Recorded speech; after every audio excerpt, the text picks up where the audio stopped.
Minuto 1 en la pantalla de C5N. Después de Víctor Hugo, la realidad. Hoy más que nunca, lo que otros te ocultan, lo que otros no te muestran, aquí te lo mostramos. Impactó mucho anoche en todos los sectores y al interior de la fuerza los audios que divulgamos en exclusiva en este programa. Audios muy completos, largos audios que hablaban cómo los gendarmes no solamente se acusaban entre ellos de cosas, por ejemplo, binoculares que le habían sacado a los mapuches después del allanamiento, que se los robaron. Fantástica la frase esa que dice el subalférez Gómez en diálogo con otro: los binoculares se los comió la vaca. Y bueno, yo quiero esa vaca, le decía otro, reclamándole los binoculares. Se robaron un walkie-talkie. Esto también lo tendrá que investigar, sin lugar a dudas, el nuevo juez de la causa. Porque además, cómo se ríen, el destrato. Che, presentaste las cosas en el juzgado. Después armando un relato diciéndole: ¿por qué no le tratás de sacar al gordito, al segundo comandante del escuadrón? Hacete el boludo y preguntale vos como cosas tuyas. Todos los audios que anoche revelamos aquí en Minuto 1. Audios escandalosos que ponen a varios gendarmes en la mira de la justicia. Vamos a recordar, bueno, la Gendarmería Acorralada, principal título que ahora vamos a hablar. Los audios del escándalo. Te vamos a hacer enseguidita una síntesis de los 3 diferentes audios que escuchaste ayer aquí en Minuto 1. Y enseguida Alejandro Berkovich también te va a hablar de la visita menos esperada que hoy repercutió mucho. Antes, este disparador para presentar el tema a 57 días de la desaparición forzada de Santiago Maldonado, los audios de la Gendarmería y las fotos que también son un escándalo.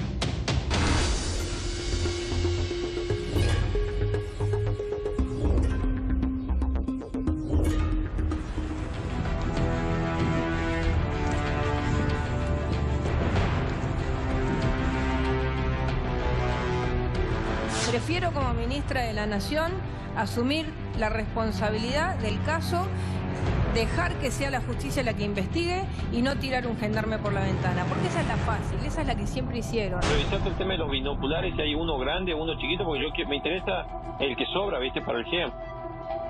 Ah, no lo miré, la verdad no lo miré. Bueno, deja yo chequeo ahora eso. Y bueno, Porque si se lo comió la vaca, prefiero que la vaca sea mía, ¿viste? Porque si se lo comió la vaca, prefiero que la vaca sea mía, ¿viste? Porque yo necesito esa institución para todo lo que estamos haciendo, para la tarea de fondo que está haciendo este gobierno.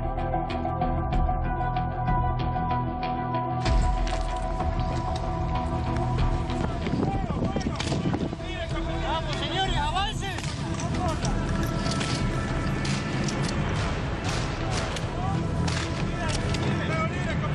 Me la banco yo.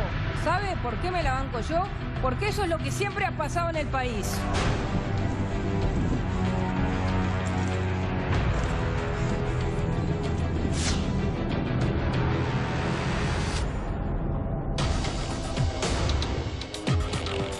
Y estamos muy próximos, el próximo domingo, a cumplir 2 meses de la desaparición forzada de Santiago Maldonado.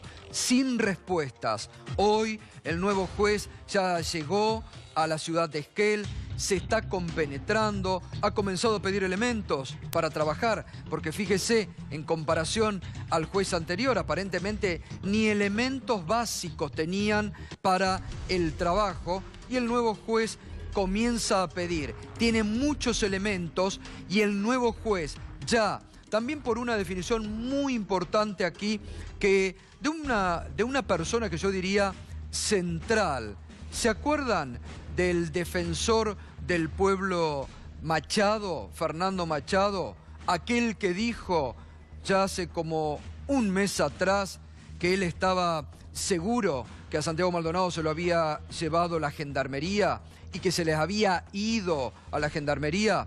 Bueno, Machado ha vuelto a escena con el nuevo juez y Machado tiene muchos elementos sobre la figura de varios gendarmes que están en la mira. Vamos a repasar básicamente qué gendarmes hoy están en la mira del nuevo juez y que podrían comenzar a ser investigados por el nuevo juez. Bueno, el principal es Emanuel Echazú, el subalférez, que no es un dato menor, todavía está de licencia. Ernesto Yáñez, cabo primero, Darío Soilán, cabo, y Pablo Escola, que es el subcomandante de Esquel. Escola fue aquel hombre que dijo que los gendarmes ni siquiera habían llegado al río, que habían estado como a 40 metros, y después se nota por el relato de muchos de los gendarmes que Escola mintió. Entonces Escola está también en la mira del juez, como el otro comandante Méndez, que llamativamente en el medio del operativo se fue como 2 horas al baño. Y cuando vino, sus propios padres le decían: cagón, en el peor momento te borraste. Es decir, hay muchos entrecruzamientos y careos que el juez va a tener que hacer entre los propios gendarmes, porque ahí básicamente, lo que hoy me decía, el juez lo que va a buscar es romper el pacto de silencio que hay entre la gendarmería, entre los gendarmes y de los gendarmes con funcionarios del Ministerio de Seguridad que, no nos olvidemos, están en la mira. Sobre todo Pablo Nochetti, Juan Barberis y Cané, que estuvo hasta la semana pasada digitando la tarea de Otranto en el juzgado. Pero impactaron mucho los audios que anoche revelamos en exclusiva aquí en Minuto 1. Impactaron en todos los lugares, también para el interior de la Gendarmería. Vamos a escuchar una síntesis para que tenga dimensión de las cosas de que se habla y cómo los gendarmes también estaban en una tarea de encubrir algo. Sí, y revisaste el tema de los binoculares, si hay uno grande o uno chiquito, porque me interesa el que sobra, ¿viste? Para el GEM. No lo miré, la verdad no lo miré. Bueno, deja, yo chequeo ahora. Y bueno, porque si se lo comió la vaca, prefiero que la vaca sea mía, ¿viste? Porque si se lo comió la vaca, prefiero que la vaca sea mía, ¿viste? Sí. La verdad que no sé. Che, ahí me están diciendo los vagos acá entre nosotros que dice que aparentemente el walkie-talkie y el binocular se lo llevó Esquel, Quedó en la caja de una de las camionetas que cuando se fue Esquel. Qué boludo. Sí, ahí me están diciendo los vagos acá entre nosotros que dice que aparentemente el walkie-talkie y el binocular se lo llevó Esquel, Quedó en la caja de una de las camionetas que cuando se fue Esquel. Qué boludo. Así que eso me decían los muchachos acá, me dicen, eso está en una caja ahí cuando metes Esquel que sube para allá. Eso me decían los muchachos acá, me dicen, eso está en una caja ahí cuando metes Esquel que sube para allá. Fíjate vos que andás por ahí o hay que avisar a alguno de los oficiales cuando vaya para allá. Sí. Que se puede hablar con el comandante o con el primer ferio, con algunos de los pajeros, viste, que estaban ahí. Sí. Y preguntarles si ellos tienen ahí el binocular y el walkie-talkie es el Motorola. Bueno. ¿Sí? De hacerle creer de última que está ahí, viste, que se puso en la acta y que bueno, que lo estamos buscando. Porque Orrego que lo teníamos. Después te cuento cómo viene más. ¿Dale? Bueno. Bueno, ahí tenía una síntesis, realmente un bochorno, el audio de los gendarmes, cómo tapan, ni siquiera tenían en conocimiento hacia dónde había ido el material secuestrado, ni lo que tenían que mandar, lo que se roban, entre ellos mismos, lo que te tienen que mandar al juez. Pero volvamos sobre las imágenes de, por ejemplo, otra cuestión que tendrá que peritar el nuevo juez, las huellas del Unimog. Ni qué hablar de estos trapos ensangrentados. Esto adquiere esta foto. Estas son las huellas del Unimog. Mire, ahí están. Querían decir que no había entrado el Unimog a la comunidad mapucha, como decía y dijo ante la justicia el testigo Matías Santana, claramente. Lo de Santana, fíjese, adquiere ahora mucho relieve porque cada vez va quedando más en evidencia que lo que dijo Santana era lo que estaba haciendo, era lo que ocurrió. Ahí están las huellas del Unimog. Huellas que no fueron peritadas en su momento. Y sobre esto también quiere volver el defensor Machado. Por eso yo decía, atención, es un papel muy importante el que va a cumplir Machado ahora, porque el juez anterior no le dio bolilla, no le abrió las puertas del juzgado. Y Machado sabe mucho. Machado estuvo en el terreno, fue uno de los primeros en estar en el terreno allí. Fue uno de los primeros en presentar un habeas corpus cuando se enteró de la desaparición de Santiago Maldonado. Y alguien que tiene que dar muchas explicaciones. Este hombre de la gendarmería que vamos a ver ahora. El del rostro ensangrentado. Acá está, Echazú. Sobre él están puestas todas las miradas. Ahí está, vuelve del río con un arma en la mano derecha. Un arma que no tenía por qué estar usando. Pero además, Echazú vuelve del río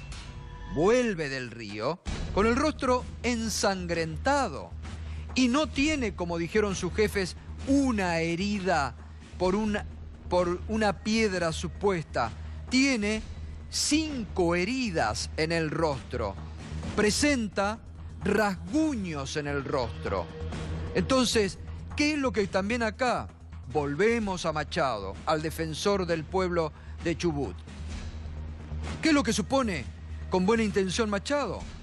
En ese relato que hace Santana, en ese relato que también hacen algunos gendarmes, de que acá tenemos uno, que agarramos uno, acá hay uno, se supone que Echazú puede haber peleado con Santiago Maldonado, que Santiago Maldonado se puede haber estado defendiendo y de esa defensa son las heridas que tiene en el rostro Echazú, que también tiene arañazos de una persona, seguramente, que quiere defender, porque acá se cae esa hipótesis que hicieron creer que Echazú había sido herido antes de ingresar a la comunidad mapuche, porque con esa figura ellos justificaban el ingresar ilegalmente a la comunidad. Se cae, porque esas heridas no las tenía cuando ingresan, las tiene cuando regresa del río donde desaparece Santiago Maldonado. Entonces, no se puede desconocer más de la forma en que desapareció Santiago Maldonado. Y ahí es donde tienen que dar explicaciones los gendarmes que cada vez están más comprometidos. Ahí están las heridas de Echazú, ahí Subalférez que sigue todavía de licencia y tiene en la figura de Machado muchas preguntas para hacer. Mariano, vos me decías también de otra gendarme que está muy complicada. Sí, es la gendarme Mayra Ramos, que es enfermera. Ella se está esperando con mucha ansiedad el testimonio porque justamente por su trabajo pudo haber estado en las cercanías de Maldonado en caso de haber sido herido. Insisto, Mayra Ramos, enfermera. Y también está muy cuestionado Fabián Méndez, como vos decías, que es ese oficial que se fue en teoría por tránsito lento a 40 kilómetros, porque hay un tiempo, hay 12 horas que no se pueden justificar entre lo que hicieron dos gendarmes que se llaman Echazú y Yáñez, que son los dos que están indicados como los posibles hombres que estuvieron al lado de Maldonado y que en teoría siempre hablamos, lo ponemos en potencial porque no podemos confirmar nada hasta tanto la justicia dictamine, son los que le habrían dado esa paliza que podría haber desencadenado esta tragedia. Claro, ¿no? Eso es lo que justamente también infiere el defensor Machado. Vamos a ver lo que la familia de Santiago Maldonado le ha pedido hoy al nuevo juez de la causa. Que resuma la investigación por la desaparición forzada. Recordemos que Otranto la había derivado en la fiscal Ávila, muy cuestionada la fiscal, muy cuestionada la fiscal, y ahora la familia le pide al nuevo juez que reasuma la investigación por la desaparición forzada, cuya instrucción está delegada hasta el momento a la Fiscalía Federal de Esquel a cargo de Silvina Ávila, reitero, muy cuestionada, porque incluso se sostiene que la fiscal Ávila sería el nexo con el gobierno y la fiscal Ávila le habría pasado mucha información al gobierno que no tenía por qué pasarle. Insistirán con las pericias sobre las huellas del Unimoc que ingresó al territorio de la Pulov y fue fotografiada por el defensor oficial Fernando Machado. A los pocos días de la desaparición de Santiago, huellas que recién mostrábamos clarísimas. Ahí tenemos otra vez las huellas del Unimog, sobre las que no hubo pericia, ¿no? Sí, y recordemos que el Unimog originalmente no había estado. Esto es lo que habían declarado Dijeron los gendarmes. jefes, claro. Exactamente. Y Santana... No había estado, nunca había aparecido. Originalmente tampoco habían llegado al río, Bueno, originalmente no. tampoco había estado ahí Santiago Maldonado. Son muchas las mentiras que se cayeron. Por eso, Gato, para mí es cierto, hay gendarmes cada vez más complicados en el relato oficial. Pero el que tiene que dar explicaciones es el comandante general Gerardo Otero, número 1 de la Gendarmería, la ministra de Seguridad Patricia Bullrich, Pablo Nochetti, que estaban ahí, y todos los que hoy pidió volver a investigar por encubrimiento el fiscal Federico Delgado. No olvidemos que... Sí, la causa volvió. Claro, el encubrimiento, se inició una causa a un mes de la desaparición de Santiago Maldonado y Canicoba Corral rápidamente dijo que se vaya al sur, que claro. la maneje Otranto, una cosa de locos. Sí, el mismísimo fiscal Moldes fue el que... Claro. Fiscal Moldes que, si a alguien no lo podemos tildar, es de que está en contra del gobierno, digamos. No, obvio. El mismo fiscal Moldes fue el que dijo, esta causa se tiene que tramitar en Buenos Aires. Sí, Y no, se y la en base, devolvió a Canicoba Corral. en base a lo que dice Berco, lo decía yo al inicio del programa, hoy fiscal Delgado pidió apurar pruebas para avanzar en el encubrimiento denunciado por los organismos defensores de los derechos humanos sobre el gobierno nacional, sobre las máximas autoridades del gobierno nacional. Así es donde fiscal Delgado quiere. Sí, porque, a ver, se va apuntando, por eso yo digo, lo que va a buscar el nuevo juez es romper el pacto de silencio. Claro. Ya lo que anoche escuchamos acá habla de cómo trataban de tapar, ocultar, no sabían ni qué se habían llevado, a qué escuadrón habían ido. Entonces, y además tienen que peritar el nuevo juez la camioneta blanca de la Gendarmería con el famoso bulto negro. Alguien tiene que responder qué iba en ese bulto negro, porque nadie dio respuesta sobre el bulto negro que se llevan los gendarmes ahí. Y que cierra con el relato de Matías Santana cuando dice, primero lo llevaron al Unimog, del Unimog hacen una pantalla, como cuenta, están todos los gendarmes que se ve y lo pasan a la camioneta blanca. Entonces, eso es lo que también tienen que el nuevo juez investigar en profundidad y dar una respuesta a esto que vamos a ver ahora. Esta camioneta blanca que, como bien dice Mariano, después hay no sé cuántas horas, vuelve como a las 5:30 del otro día. 5:30, exactamente. 5:30 del otro día, que no se sabe dónde estuvieron. ¿A dónde fue la camioneta blanca? Eso es algo, es una información. Ahí está. Es una información, ahí está el bulto. Ahí está el bulto. ¿Qué es ese bulto? Es una información, Gato, que necesariamente tiene que obrar en poder del comandante general Gerardo Otero, porque si les dieron 15 días de vacaciones a todos los gendarmes complicados que ahora aparecen en estos relatos, en estos mensajes de audio. Sí, y disfrazaron que esos días de vacaciones habían sido, ya estaban previstos. Qué casualidad, justo los 7 complicados se fueron de vacaciones. Digo, eso no lo hace Yáñez, no lo hacen los que estaban encargados de ese operativo. Eso tiene la anuencia en un organismo, en una fuerza de seguridad tan vertical como Gendarmería, necesariamente, por lo menos el conocimiento de las autoridades máximas. Y ni que hablar cuando ya sabemos que Daniel Barberis, desde una semana después de desaparecido Santiago Maldonado, ya los estaba interrogando a todos de manera paralela al juicio en donde no los interrogó. Sí, no, el mismo día en que la ministra Patricia Bullrich estaba en el Senado, él los estaba interrogando. Escuchamos acá, revelamos acá también el diálogo de Barberis, cómo estaba con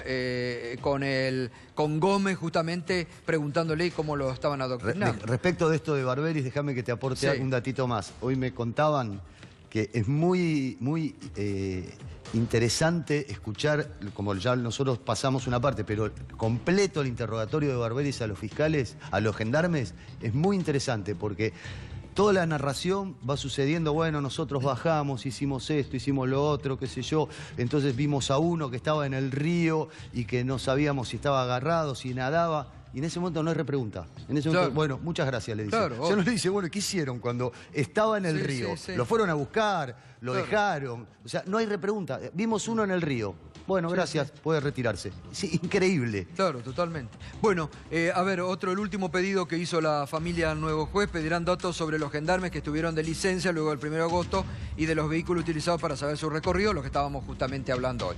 Ahora, fíjese, el ministro Garabano, que es el que yo creo que más dudas tienes en el gobierno sobre el papel de la Gendarmería y de los jefes, el que había pedido incluso la participación de la ONU y después el propio presidente le bochó esa posibilidad, hoy volvió a hablar. Escuche lo que dijo Garabano hoy.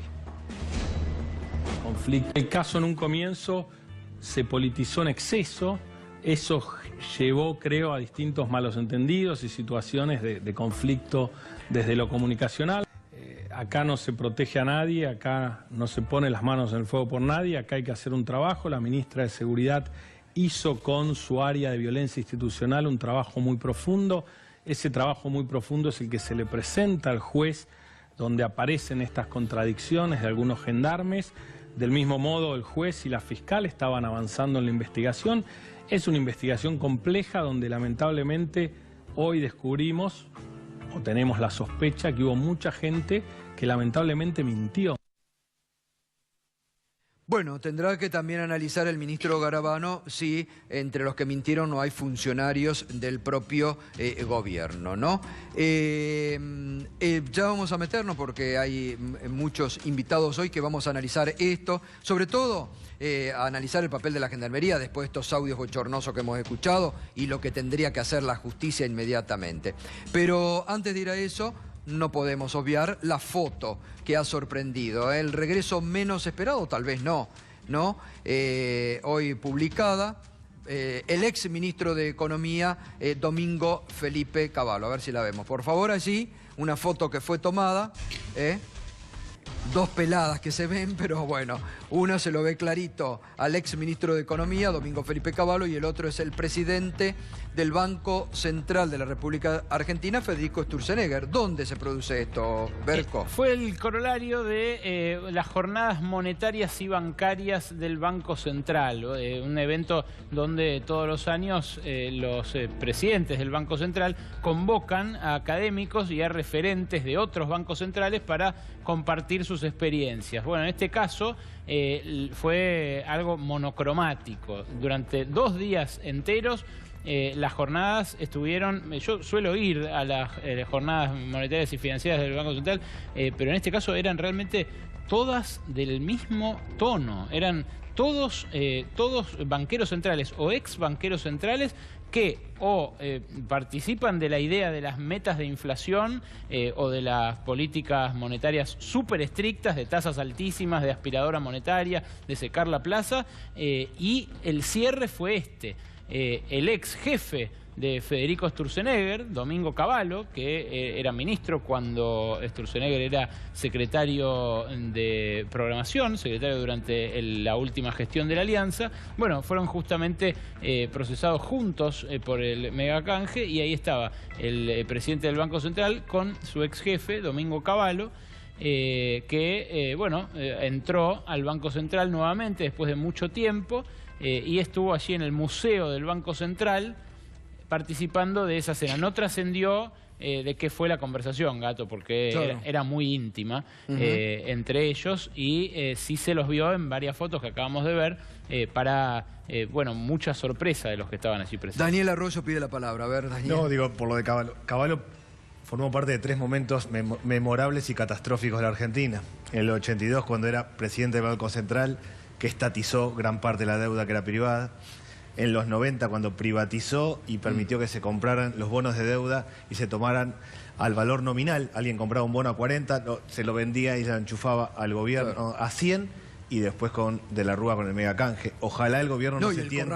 El corralito que después lleva al derrumbe del gobierno de la Alianza. Megacanje, y de corralito, la Rúa, ¿no? entonces, digo, ojalá el Esperemos gobierno que no haya llevado ninguna propuesta a Cavallo, ¿no? Que no se tiente con una cuarta etapa de Cavallo, porque en esas 3 nos que metió que no haga propuestas Cavallo, porque la verdad que todas fueron desastrosas para la República Argentina. Y todos la pagaron. La última pagamos las consecuencias de la crisis política, económica y social más tremenda que tuvo la República Argentina. No olvidarse, ocurrió en el 2001, producto de Domingo Felipe Cavallo al frente del Ministerio de Economía. No le da la nafta ya a Cavallo para una 4ª etapa, pero su presencia como símbolo realmente fue muy sorprendente. Sí, totalmente. De vuelta al Banco Central. Bueno, volvemos al papel de la Gendarmería en esto que estamos revelando día a día aquí en Minuto 1, que no nos olvidamos porque realmente es de una gravedad institucional inusitada la desaparición forzada de Santiago Maldonado. Graciana Peñaforo, buenas noches. Sí, ¿cómo estás, Gato?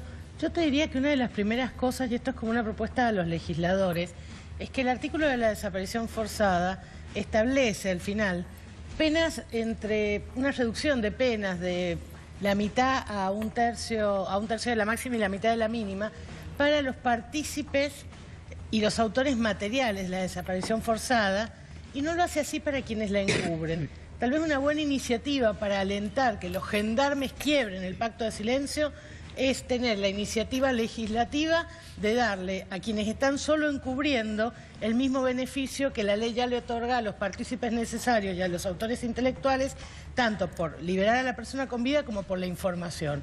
Y me parece que va a ser la única manera de que resolvamos este problema. La verdad es que yo estoy esperando que lo diga la justicia. En lo personal, yo no tengo dudas que esto fue una desaparición forzada, no tengo dudas que la Gendarmería atentó contra Santiago Maldonado, y además no tengo dudas que Nochet y las altas autoridades del Ministerio de Seguridad decidieron encubrir este hecho que había llevado adelante la Gendarmería.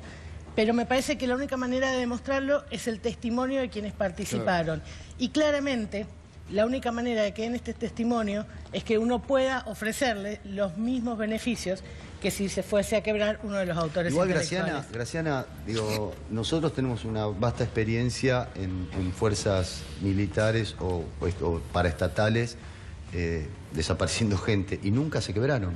Ningún militar que participó en la dictadura, en las atrocidades que se cometieron, se quebraron. O sea, ¿por qué habríamos de pensar que los gendarmes se pueden quebrar? Te voy a decir dos cosas. Primero, porque quienes participaron no son gendarmes formados con el viejo esquema de gendarmería. No, y aparte acá hay otro elemento, los audios que los comprometen. Sí. En un careo. La tecnología juega jefes, a favor acá. Claro, acá están los audios. Es decir, vos vas derecho a una condena, si te dan la posibilidad de hablar, ellos se incriminan porque están los audios. Pena, indudablemente entre la condena total que te va a tocar... claro, a ver, perdón, se peritaron 70 celulares. Lo que nosotros estamos escuchando son partes ínfimas. Se supone que la justicia tiene mucho más para avanzar. Faltan las computadoras, ¿sabes lo que falta todavía? No, y las pericias. Y las pericias. Voy a disentir con la doctora Peñafort. Coincido con lo que decía él, que el único caso que yo conozco de alguien que se suponía que iba a hablar era el prefecto Febrés. Yo era abogada en ese juicio y lo asesinaron con cianuro. En una investigación que quedó trunca porque lo tapó la Cámara Federal de San Martín, una cámara que está muy acostumbrada a encubrir, y todo indicaba que fue la propia patota de la ESMA la que lo asesinó porque iba a hablar. Entonces los pactos de silencio en este país se han respetado a rajatabla. Y lo que me surgía escuchando lo que vos pasabas recién, Gato, de Garabano, si Garabano fuese honesto, tendría que darnos la razón. El año pasado él vino al Congreso, y acá está la diputada Carrizo, no me deja mentir, a promocionar. Él pertenece a una de estas agrupaciones muy amigas de Estados Unidos, Forest, que promocionaba y nos vendía un paquete de reformas de la justicia, de la Procuración General, que supuestamente iba a solucionar todos los problemas de la justicia del país. En estas reformas nosotros les anticipamos el gran peso que se daba a la aplicación de la ley antiterrorista, y veíamos cómo todo lo que pretendía reformar, específicamente en el caso del Ministerio Público, iba orientado a profundizar la criminalización de la protesta social. Le dijimos, se viene una profundización de la protesta social, ustedes van por... Lo negó. ¿Qué nos dice hoy Garabano? Porque hoy Garabano trata de quedarse afuera. ¿Qué nos dice hoy Garabano de esa reforma? Están todos los audios en la Cámara de Diputados, pueden encontrar todos los videos de cómo Garabano promocionaba. Porque, digo, estamos en un año legislativo. Después, los que se van a elegir van a tener que levantar la mano porque van a volver con esas reformas. Entonces no podemos separar tanto lo que se dice en los recintos legislativos y lo que ocurre en la realidad. Todo esto es parte de algo que Cambiemos lo tiene planeado. Desde el año pasado lo tiene planeado incrementar la represión a la protesta social, y termina como esto, porque si vos ves la impunidad con la que actúan esos gendarmes, el chiste de la vaca, de que ya que si lo va a robar, más vale me lo robo yo, ¿no? Sí. Es de una impunidad, que no saben que los teléfonos se escuchan, no les importa, porque saben que los van a cubrir, porque tienen jueces que los cubren, porque tienen fiscales que miran para otro lado, como la fiscal Ávila, que no... ¿Dónde está la fiscal Ávila? ¿Qué está haciendo la fiscal Ávila? Vos estás pasando audios todos los días. Ella también tiene los audios en la causa. ¿Qué hace con esos audios? No los escucha. ¿Qué va a esperar? No coincido tanto, digamos, en qué sentido. Bueno, obviamente en algunas cosas podemos coincidir. Pero primero yo dejaría la lógica de la teoría de la conspiración contextualizada. Coincido en un punto con ella. La Gendarmería es una fuerza bastante nueva. Es decir, era acotada, pero fue una fuerza que se incrementó justamente durante el ciclo kirchnerista porque era la fuerza menos mala o la más buena dentro de lo que era el legado de la Fuerza de Seguridad en Argentina. Entonces, primero, todos los gendarmes que se portan mal no es la gendarmería. La gendarmería tuvo un rol de querer ser justamente un actor que aprendiera a intervenir con el protocolo democrático en la mano. Se ve que no lo aprendió bien en este caso. Primera cuestión. Segunda cuestión, lo que está demostrando esto es la impotencia de las instituciones que nos deben cuidar en la Argentina. No puede ser que a 32 años de democracia, las fuerzas de seguridad, cuando alguien interviene mal, el tema es que no hay control político externo a lo que es lo que vos decías, porque esa reproduce la lógica de la práctica del secreto.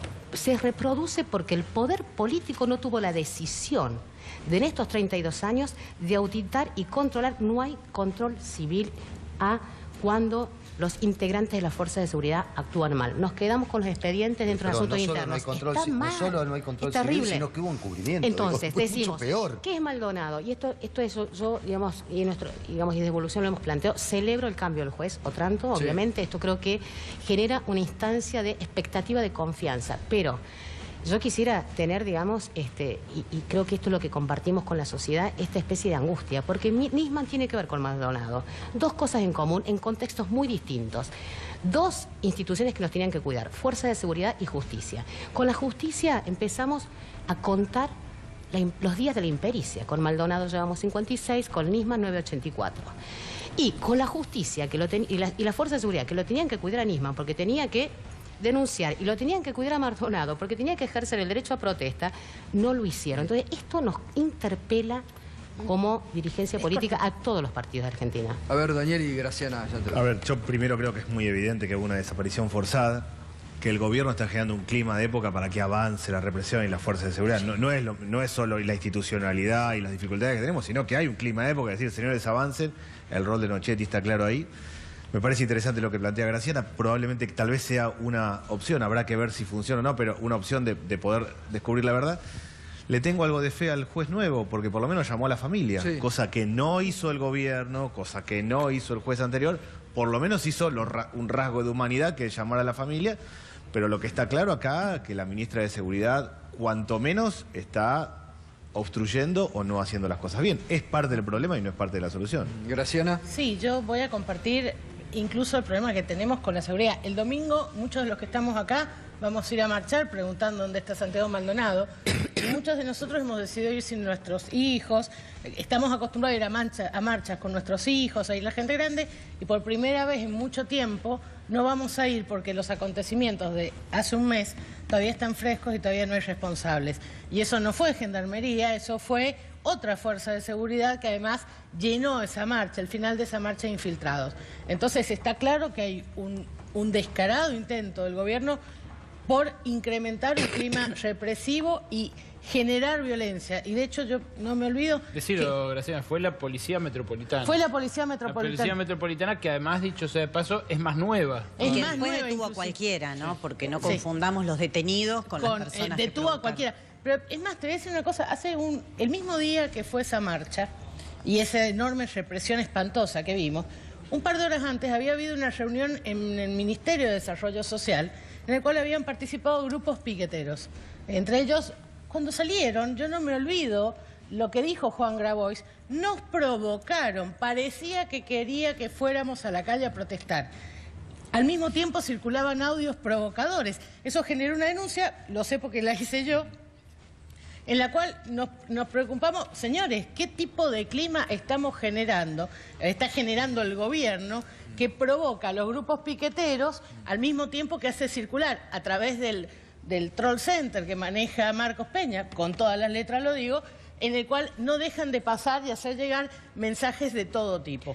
La verdad es que después de 57 días, cientos de versiones, la versión original es la que dio ese testigo, al que criticaban por estar encapuchado y que cuando declaró sin capucha y declaró dando su identidad. Porque tenían los binoculares. Y terminó esposado. Terminó esposado.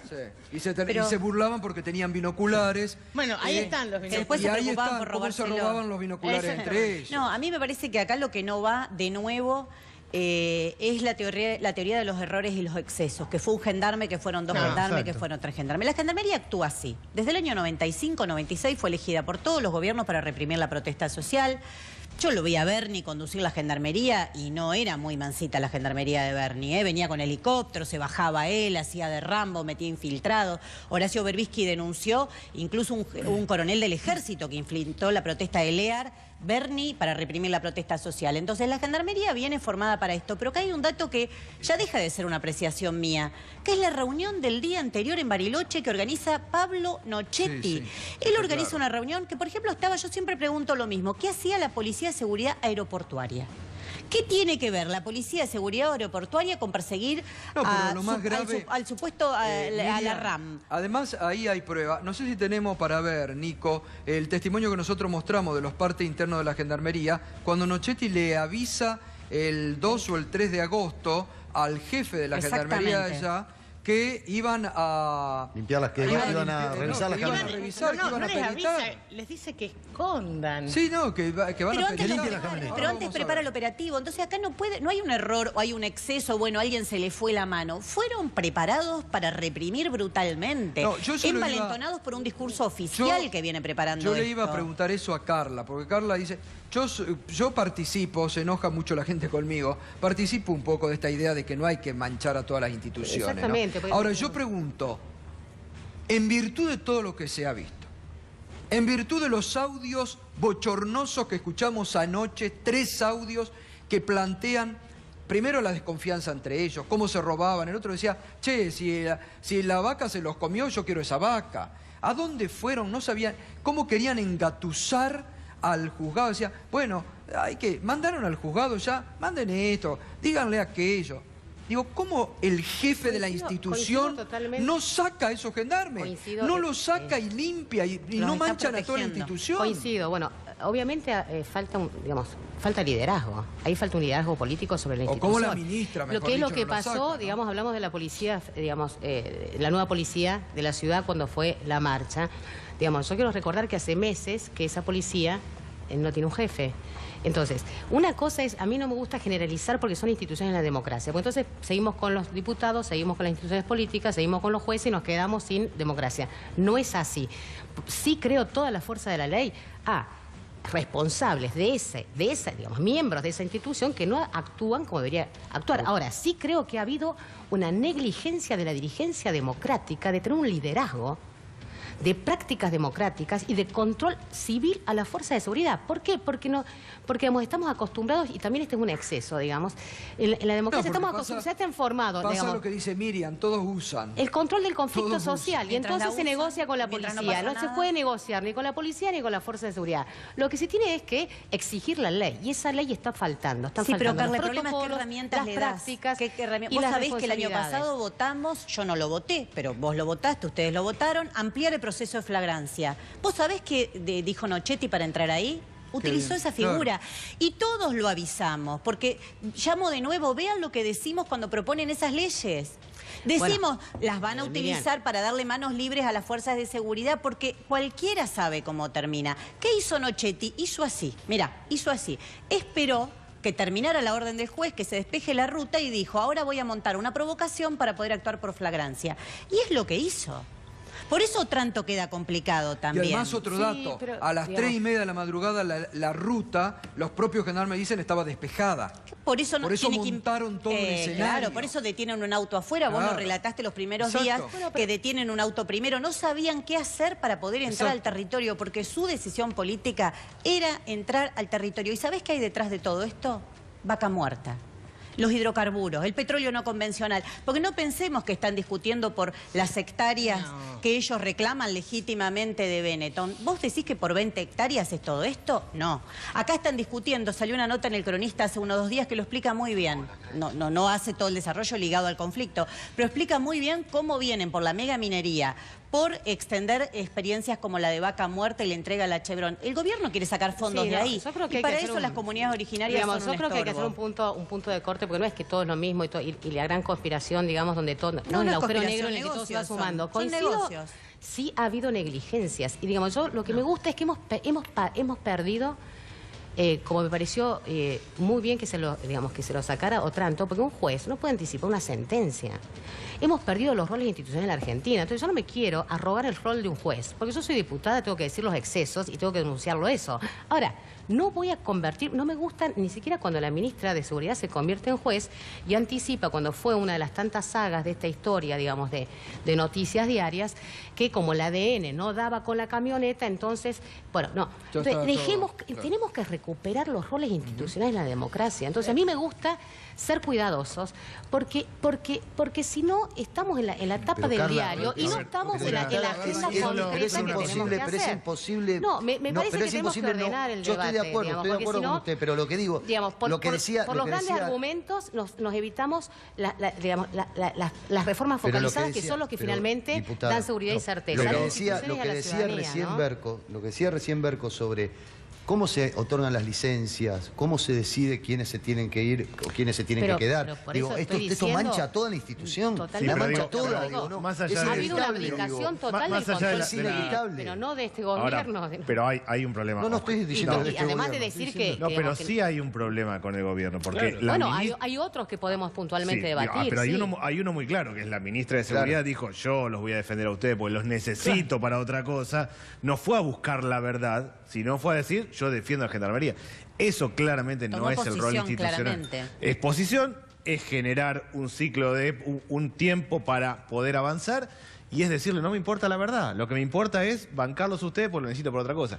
Ese no es el rol de un gobierno, objetivamente, y lo digo claramente más allá de vos, que entiendo que no tenés que ver con esto, pero es de malo a peor lo que está haciendo la ministra de Seguridad y nos está metiendo en gran parte de este problema de no poder saber la verdad y hasta, ojalá el nuevo juez tenga la racionalidad de empezar a buscar por todos lados y tomar estos datos. A ver, vamos a mostrar lo que recién le pedía justamente, el parte interno de la Gendarmería que muestra cómo Nochetti, ahí está, de la fecha es del 3 de agosto a las 21:25, se recepcionó llamado telefónico del ministro, le pone el gendarme de Seguridad, Pablo Nochetti, quien libraría oficio judicial a los efectos de realizar pericias a los vehículos utilizados en el operativo informado por el Escuadrón Esquel, bueno, todo lo demás, ¿no? ¿Qué le avisan? Esto que fue revelado aquí en Minuto 1 forma parte del expediente de encubrimiento que lleva adelante el fiscal Federico Delgado, que está tratando de reflotar luego de que Canicova Corral ordenó mandarlo al destierro patagónico.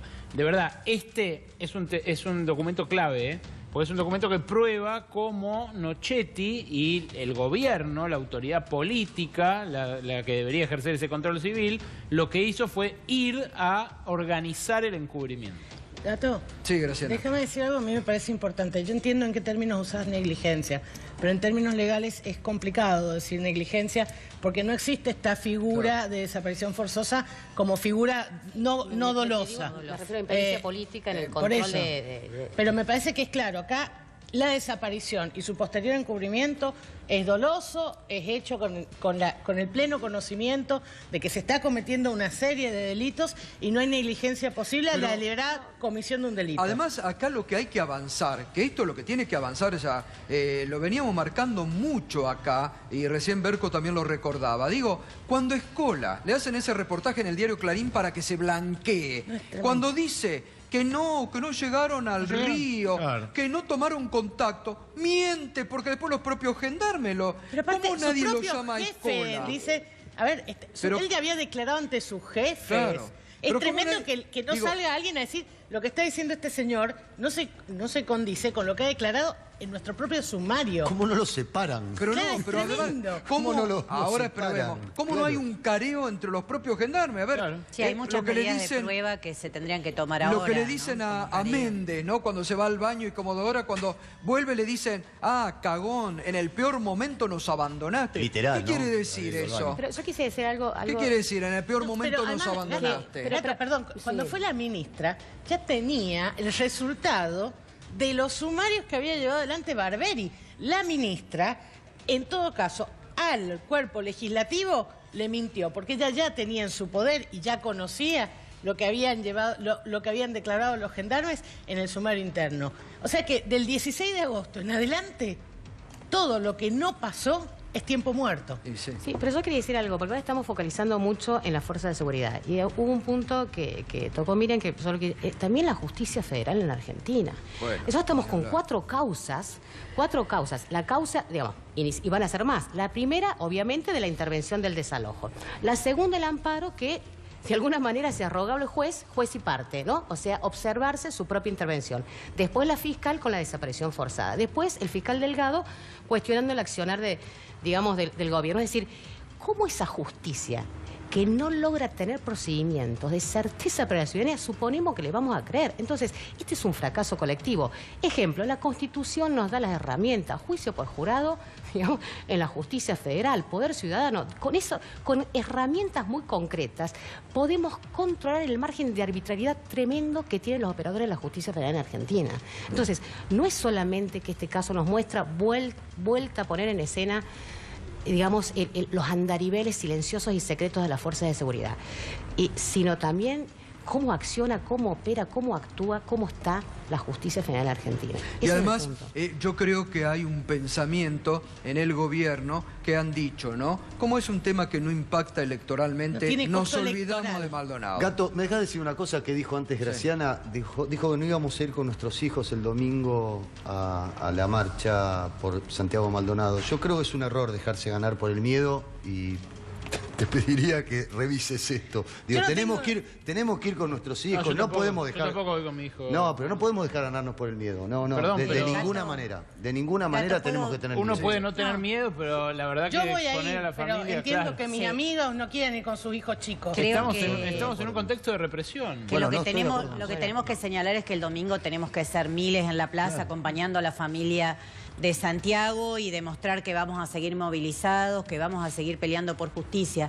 Y por lo que decía Carla recién de la justicia federal, ella antes mencionaba el caso Nisman. Creo que si hay un exponente de cómo los servicios de inteligencia han colonizado y digitan la justicia federal es el caso Nisman. En ese sentido encuentro un gran parentesco en cómo funcionan estas causas y cómo se digita, porque si hay algo que la Argentina está quedando claro en los últimos días es el uso desembosado de las operaciones mediáticas de los servicios de inteligencia. Vos, Gatos, tenés causas por amenazas. El año pasado nos amenazaron a nosotros. Bueno, todos podríamos dar cuenta de un uso desembosado y que la justicia federal está completamente penetrada. Por eso, cuando fue el caso Nisman, se hablaba de la CIA, del Mossad, con una naturalidad, como si fuese tan habitual que los servicios de inteligencia, incluso extranjeros, colonicen eso. Este uso volvió, da notas a periodistas que se lo encuentran en un café. En un café, abiertamente. Este uso fue el que encubrió la causa de la desaparición de Julio López. Él armó el encubrimiento paso a paso. Y la tablada. Hizo lo mismo que en el caso Nisman. Le saca los celulares a todos, le da una flota de Nextel y desde ahí controla la vida de la gente. Podemos ver un patrón de funcionamiento, pero no es secreto. Todo el mundo Graciana, lo sabe y lo utiliza en cada momento. Pregunto a Graciana y pregunto a todos. Cuando la ministra dice en el Senado de la Nación, no voy a tirar un gendarme por la ventana, porque a la gendarmería la necesitamos para otras cosas. ¿En cuánto le están pagando a la gendarmería la pericia por el caso Nisman, que todos están diciendo que no, ni de atrás ni para adelante cierra? A ver, yo tengo dos cuestiones para decirte al respecto. Primero, pasaron los agentes de los expedientes secretos X y dice que le parece sospechosa la pericia que hicieron con Nisman. Es tremendo. Digo, es una pericia sin el cuerpo donde aparecen lesiones que no estaban. Digo, yo creo que es una pericia, cuanto menos, muy inexacta, muy tendenciosa, pero más allá de eso, a mí ¿Y se puede hacer una pericia sin el cuerpo presente? Y es muy raro. Porque ayer me llamó un ex juez para decirme, no están diciendo que es nula esa pericia porque el cuerpo no estaba presente. Por eso, es muy raro. Yo la verdad, te voy a decir, a mí hay 2 o 3 temas que tienen que ver con la cuestión criminológica que me preocupa. Por ejemplo, la aparición de ketamina porque estaba el análisis patológico de las vísceras de Nisman en el expediente hecho. Y la ketamina no es un ingrediente difícil de detectar. Digo, hay ingredientes más difíciles de detectar, no es el caso de la ketamina. Pero además de esto me parece que es claramente, yo creo que mucho de esto tiene que ver con la pericia de Nisman, pericia que además, quiero decirte una cosa, el resultado todavía no lo hemos leído, pero el 28 de mayo, Clarín ya sabía qué resultado iba a dar la pericia. Ya con eso basta para anularla. Obvio. No importa, pero Sí, yo creo que parte es el pago por la pericia y esto es una enorme preocupación porque la Gendarmería no solo ha hecho la pericia de Nisman, hace otras pericias y puede haber otras causas en las cuales también sea importante el resultado de la pericia de Gendarmería por un lado. Por el otro lado, creo que claramente es una suerte de alianza entre el gobierno y una fuerza de seguridad como es Gendarmería para avanzar en la implementación de un plan represivo. Al cubrir esto también le están dando a la fuerza un mensaje. Ustedes actúen, nosotros lo cubrimos. Daniel. No, primero un comentario. Creo que el 1 de septiembre, al mes de con la primera marcha, fueron muchos chicos, había muchos cochecitos, cada uno sabrá si va o no con sus hijos. Pero retraerse no es una buena cosa. No, para mí retraerse tampoco. No es una buena cosa. Entiendo estoy de acuerdo quien dice, que nos gane el miedo. No voy a ir con mi hijo, lo entiendo en lo personal, pero la verdad que retraerse no es una buena cosa. Respecto del uso del gobierno con la Gendarmería, está claro que el gobierno está pensando en un proceso de avance de represión. Está claro que si va a un modelo en donde la baja de salario es un elemento clave para hacer Argentina competitiva, alguien va a tener que reprimir y está imaginándose el manejo de la fuerza. Es un problema serio. De verdad nos está metiendo en un lío grande el gobierno. Deberíamos todos empezar a consolidar algún esquema alternativo porque así nos va a meter en un lío. Sí, pero ahí, Daniel, yo creo que en las fuerzas de la oposición no toman dimensión de lo que se puede venir. Y al gobierno le han dejado hacer y le permiten seguir haciendo lo que quiera. Bueno, pero ahí hay si lo que viene es una reforma laboral a lo Brasil, nosotros nos estamos yendo al siglo XIX, estamos prometiendo que... Pero están anunciando que lo van a sacar por decreto, que no va a pasar por el Congreso. Claramente, que va a salir por decreto, que va a ser por convenios y por decreto. ¿Qué es lo que ya hicieron en Vaca Muerta? Ya lo hicieron, por eso pongo el ejemplo de Vaca Muerta y el modelo económico. Pero además, ¿qué vamos a pelear? A los jueces que ellos deciden. Es decir, pero no tenemos solo, digamos, a mí me parece que hay dos cosas que, digamos, me parece, podemos discutir el contenido de las reformas. Digamos, nosotros desde Evolución, obviamente, tenemos posiciones, hicimos Evolución porque estamos compitiendo por visiones distintas con respecto a ciertas políticas públicas. Lustó apoyó la reforma de los convenios, Carla, lo dijo en todos lados que él estaba de acuerdo que revisen los convenios. Por eso digo, vamos a discutir una cosa, pero si me dejas terminar de hablar. Pero una cosa es, porque aquí me parece que esta cosa de ya el gobierno está preparando la represión de la protesta, me parece que no es lo que estamos viendo. A mí me parece que una cosa es la necesidad de todos los gobiernos, no solamente el del kirchnerismo, el del menemismo y el del alfonsinismo, de construir autoridad democrática. Esto es una cuestión que me parece lógico. Discúlpame, esto es una cuestión necesaria. ¿Por qué? Porque también es cierto, y hace 30 años que, digamos, los excesos de quien controla el espacio público ponen veto al poder político. No va más eso también. En democracia tenemos que aprender a competir, a representar, a discutir, digamos, la práctica del exceso, de la ocupación del espacio público solamente para liderar conflicto, no está bien. O sea, construir autoridad es el desafío de todo gobierno democrático. Ahora, los excesos en el sentido de utilizar, obviamente, como fue la marcha de la policía, cuando fue la primera marcha, eso es un abuso y eso, digamos, tenemos que penalizarlo. Pero a mí me parece que esa cosa de demonizar la autoridad de la democracia, no me parece que a los 32 años no podamos estar sosteniendo. Podemos discutir todas las visiones de las políticas públicas, me parece correcto. Nosotros no coincidimos un montón, en algunas sí, en otras no. Pero también se construye, digamos, desde el consenso sin extorsión. Uno puede negociar urgencias políticas en lugar de prebendas y creo que esa es la Argentina que vive. Creo que lo que no es democrático en un periodo electoral es no decir que se va a votar en cada uno de los casos. El gobierno mostró las cartas. El gobierno mostró que quiere avanzar en un plan represivo, hay que decir de qué lado se va a estar. El gobierno ya dijo que viene por una reforma laboral, cualquier diario económico informa día a día cómo se está avanzando. Creo que hay que ver nada más las movidas que está haciendo, de aprietes y demás, para ver cómo la va a implementar. Ya dijo que va a ser por convenios, por eso remarcaba el caso de Lustó, que ya dijo que había que revisar los convenios. Yo creo que lo que no es democrático es en campaña electoral decir vamos a debatir y no avisar qué se va a votar en cada uno de esos casos. Toda la población tiene que llegar a las elecciones sabiendo qué va a votar cada uno de los que somos candidatos. Porque es mucho lo que está en juego. Porque, vuelvo a insistir, vienen por la megaminería, vienen por los recursos naturales y vienen por un modelo Vaca Muerta, que nosotros lo cuestionamos, Carla, en el gobierno anterior. Yo fui reprimida junto al diputado Raúl Godoy de Neuquén en el 2013, cuando nos movilizamos, la legislatura de Neuquén, que había muchos dirigentes políticos que fuimos en ese momento, como Pino Solanas, recuerdo uno de los que estaba, yo fui con Jorge Altamira, bueno, nombré al diputado Godoy, estábamos en la puerta y fuimos brutalmente reprimidos porque la legislatura de Neuquén votó entregarle a Chevron Vaca Muerta, el yacimiento Vaca Muerta. ¿Y sabéis qué pasa? Que Vaca Muerta no es una capa subterránea, como muy bien escribió acá Berkovich, sino que Vaca Muerta es el pull-off Campo Maripe, vive una comunidad mapuche y hoy les molestan. En un momento los llevaron ahí. ¿Por qué? Porque eran tierras improductivas, porque estaban en la conquista de lo que ellos llamaban el desierto. Hoy esas tierras improductivas descubrieron que pueden hacer fracking, que pueden contaminar el ambiente, pero sacar muchas ganancias. El gobierno viene por eso. ¿De qué lado va a estar cada uno de nosotros? Acá hay que ser claros. ¿Vamos a apoyar convenios como el de Vaca Muerta? Nosotros no.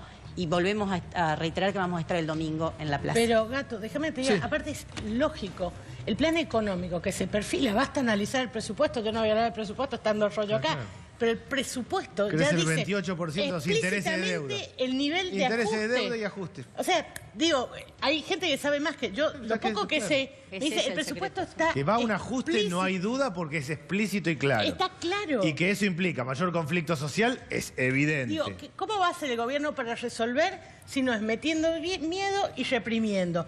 ¿O vos te crees que es gratuito la serie de cosas concatenadas? Lo que hacen con los chicos que estaban tomando los colegios es parte del mismo modelo represivo. Hay una jueza que dice que es legal, te puede gustar o no, pero una jueza te dice que es legal y sale el ministro Gáraba, ¿no?, a decir que le parece ilegal. Bueno, lo próximo es que va a ser un juez que va a decir que una toma de lo que sea de una plaza es legal y va a haber un ministro que va a decir que no lo considera legal y va a ordenar reprimir. Y esto, ¿saben qué? Ya lo dijo, ya pasó en Jujuy, por ejemplo.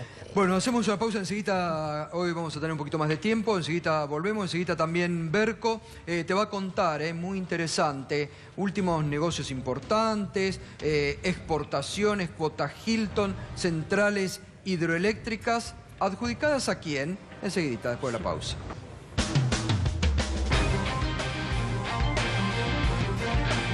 Continuamos esta noche en Minuto 1, enseguida se viene un programa especial de ADN. Antes, y después también para que lo debatan los invitados, Berko, comentanos de las últimas novedades en materia de inversiones y cuota Hilton. ¿A quién le tocaron? Tengo a mis espaldas un póker de ases, Gato. Un póker de ases de 4 verdaderos ases de los negocios. Son, además, amigos del presidente, por supuesto. Me estoy refiriendo a Mario Quintana, el vicejefe de gabinete, a Nicky Caputo, Nicolás Caputo, el amigo de la vida y del alma, hermano del alma del presidente de la Nación, el señor Federico Braun, que tiene muchos familiares en el gobierno. Federico Braun es dueño de La Anónima, pero además uno de los ideólogos del supermercadismo argentino, heredero del emporio La Anónima, y tío, entre otros, del secretario de Comercio, Mike Brown, y del jefe de gabinete, Marcos Peña Brown. Y que todos lo conocen porque todos pagan sus facturas de gas y de luz, el señor Juanjo Aranguren, ministro de Energía. ¿Por qué digo póker de ases? Bueno, porque fue esta, quizás, la semana más provechosa en los negocios para los hombres del presidente. Vamos uno por uno para contarles, porque es verdaderamente notable la simultaneidad que se dio en los negocios que han hecho a partir de decisiones gubernamentales en algunos casos y a partir de la fortuna en otros, estos 4 hombres de negocios que hoy pisan fuerte en el gobierno nacional. Vamos primero al caso de Nicolás Caputo. Nicky Caputo, dueño de Mirgor, empresa que fundó con el presidente Mauricio Macri hace unos 30 años, y también dueño de Central Puerto, que comparte con Guillermo Reca. Central Puerto es una de las grandes empresas energéticas del país que tiene, como su nombre lo indica, una de las grandes usinas generadoras de electricidad del país. ¿Qué ganó Central Puerto este lunes en una licitación de generación de energía eléctrica que tuvo el infortunio de que se cortó la luz en el medio del anuncio de la licitación allí en el microcine del Palacio de Hacienda? Bueno, se repartieron contratos a 15 años para generar energía. Esos contratos a 15 años le van a permitir durante los próximos 15 años, de la próxima década y media, cobrar precios muy altos, muy por encima de los que se pagan en el resto de la región para generar energía. Claro, Argentina necesita generar más energía y por supuesto es positivo que eso ocurra. Ahora, de los 500 megas que se repartieron, de las 33 empresas que se presentaron, se repartían 500 megas. De ellos, 406, o sea, 2 de los 3 contratos que se adjudicaron, fueron para Central Puerto. Central Puerto, por supuesto, vio volar su acción inmediatamente en el mercado porteño, en la bolsa porteña,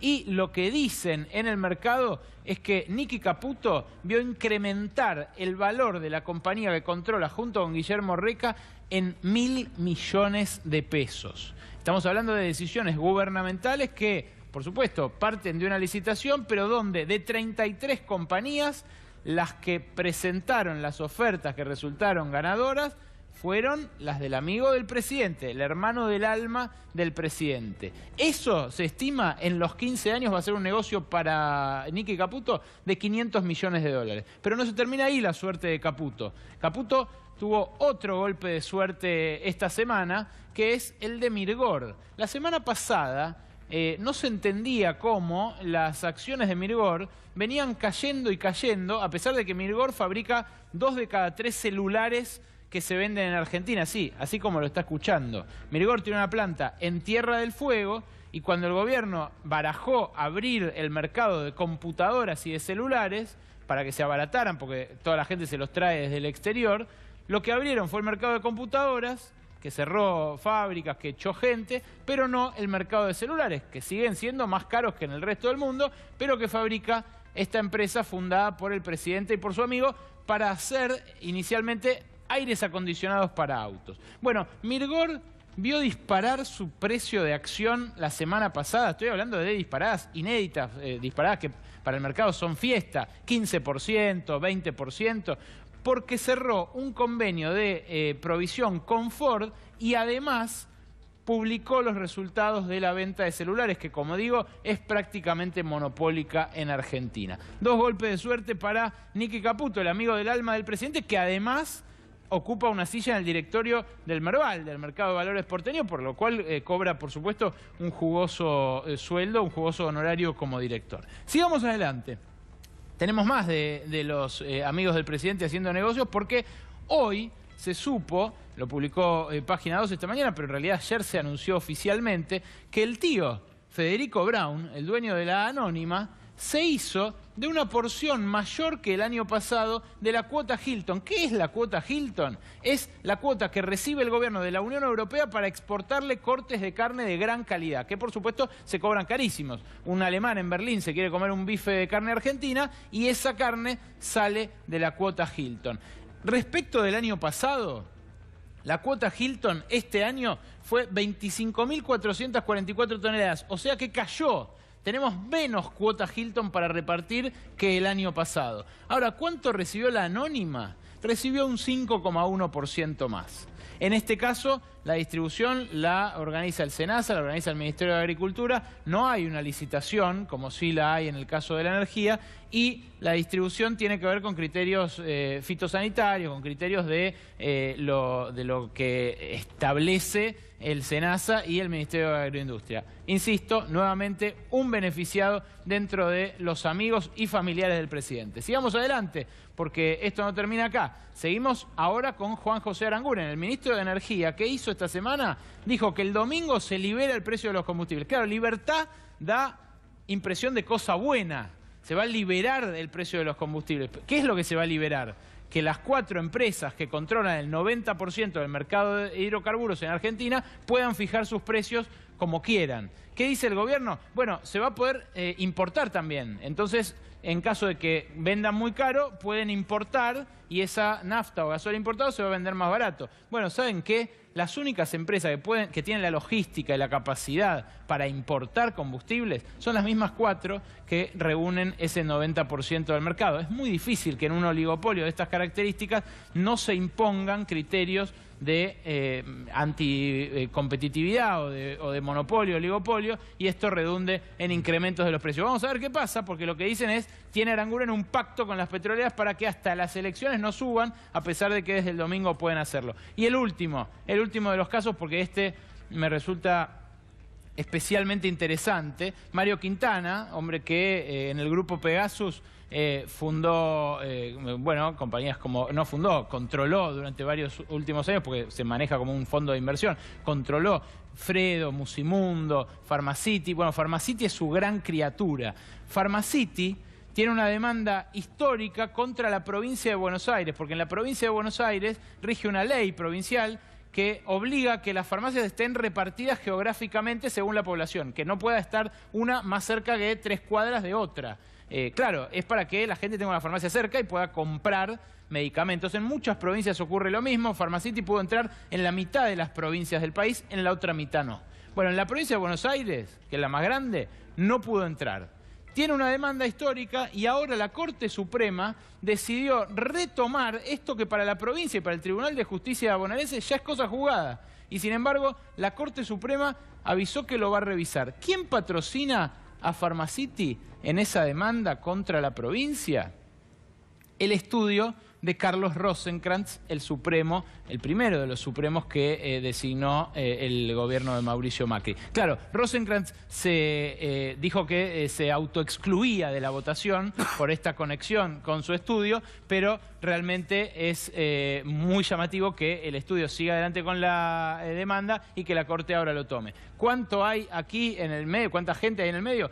4.500 farmacias, 7.600 farmacéuticos que lo que dicen es, si pasa Pharmacity, va a entrar la lógica del mercado al sistema de salud bonaerense y lo que vamos a hacer es que las farmacias, como ocurre en la Ciudad de Buenos Aires, vendan chucherías de todo tipo, se pongan en los lugares donde más gente hay, donde gente más rica hay, y abandonen las zonas donde el farmacéutico del barrio sigue vendiéndoles remedio a la gente. Bueno, Berco, gracias por las últimas novedades. Favorecen, se hablaba Graciana mientras escuchaba. Es tremendo la matriz de negocio y aparte ya sin ningún tipo de escrúpulo. A mí me parece francamente preocupante y sobre todo el tema de la nafta. ¿Qué tipo de promesa es? No van a subir hasta las elecciones. Señores, las elecciones son en 25 días.